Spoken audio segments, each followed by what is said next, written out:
మగాళ్ళు మొక్కలు పర్యావరణానికి మూలాలు కాపాడుకోవాలి. అయ్యగారు, చలికాలంలో మనం వేనీళ్ళు పోసుకుంటాం కదా, మొక్కలు ఏం చేసాయండి పాపం సన్నీళ్ళు పోస్తారు? మనుషులు మండి మానవత్వం ఉండాలి. జాలి గాలిలా ఈ ప్రపంచమంతా పంచాలి. అయితే నిన్ను నీళ్లలో ముంచాలి.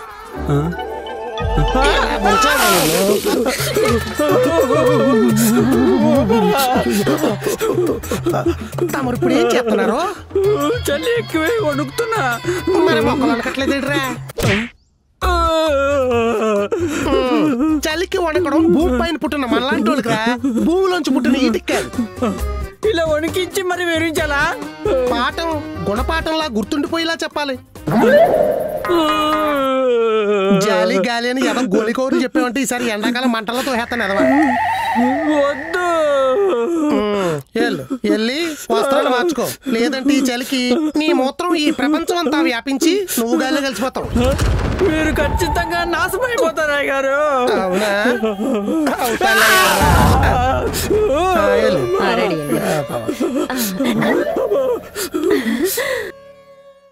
ఏమండి ఆయన భర్త గారు?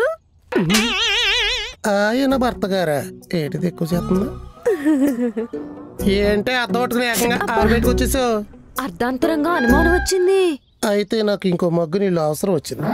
ఏడు అద్దంలో చూసుకుంటుంటే నేను ఇదివరకటి కంటే బాగా అందంగా కనిపిస్తున్నానండి.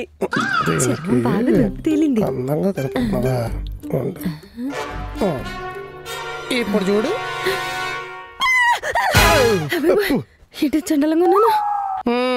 వయసు పెరిగే కొద్దీ కళ్ళు దొబ్బి అలా అంటుంది నీకు, అంతే. ఈ అద్దాలు ఉన్నదన్నట్టు ఎగ్జాక్ట్ చూపించేస్తాయి, అందుకే జరుచుకున్నావు. తగ్గిపోద్దులే. నా రీల్స్ కింద కామెంట్స్ చూడండి, అన్ని హార్ట్ సింబల్సే. ఈ కళ్ళజోడు పెట్టుకుని ఒక రీల్ చేసి తర్వాత నువ్వు కూడా కామెంట్స్ చూడు, కరెక్ట్ కామెంట్స్ వస్తాయి. లెదరు ముద్రైపోతుంది, చూసుకో.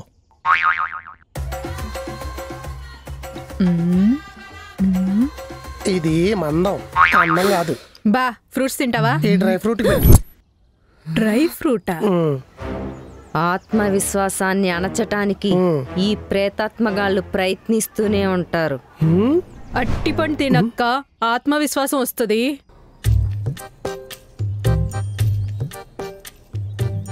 అయినా ఫ్యాన్స్ ఫ్యాక్టే కదా చెప్తారు. ఈడే నా అందం చూసి అసూయ పడుతున్నాడు. క్యారెట్ తినక్క కాన్ఫిడెన్స్ వస్తుంది. వ్యూయర్స్ కి ఏమన్నా వేళ్ల వాపులా? ఊరికే ఇట్టా ఇట్టా అన్న రీల్స్ చూడటానికి. బీట్రూట్ తినక్క బలం వస్తుంది. పొద్దున్నే పళ్ళ మీద పడ్డావేంటే? తినకపోతే కుళ్ళిపోతాయని